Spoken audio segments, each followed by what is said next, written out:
Il y a eu une explosion du MMA en France, une explosion en termes d'image, d'engouement, de qualité d'image. Et puis en plus de ça, il y a un vrai travail de structuration qui a été mis en place par la fédération qui a permis l'éclosion d'un milieu amateur très performant. On voit au dernier championnat du monde, il y a eu un record de médailles. Que ce soit pour les hommes, que ce soit pour les femmes, en termes de placement chez les seniors. Sur 12 engagés, on est revenu avec 8 médailles, donc le ratio nombre d'engagés et nombre de médailles prouve qu'on a quand même une belle qualité sur le territoire. Ce parcours et ces résultats ils sont liés directement au parcours MMA League. Le développement de ce circuit a fait monter le niveau qui était déjà existant. Ce niveau bénéficie à l'équipe de France parce que tous les combattants qui arrivent en équipe de France, ils ont plus d'expérience.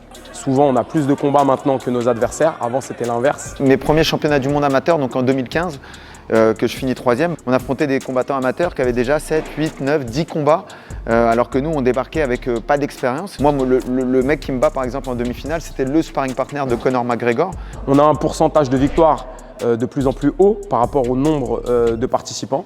Même dans les défaites, il y a moins d'écart entre les nations majeures qui sont l'Ouzbékistan, le Kazakhstan, la Pologne, la Russie et d'autres pays.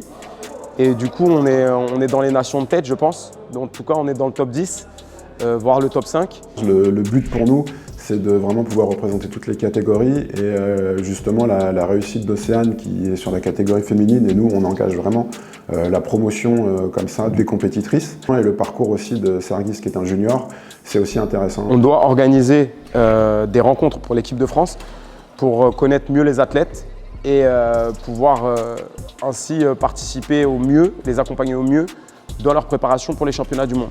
L'interaction entre la fédération et les structures, elle est un peu comme celle qu'on retrouve dans d'autres collectifs nationaux, comme au foot, comme au rugby, où à l'issue de cette sélection nationale, il y a encore une coordination et une communication qui s'établit avec les structures, de sorte à ce qu'on puisse trouver le meilleur arrangement et ce qui soit le plus profitable à l'athlète et à la performance de l'équipe de France.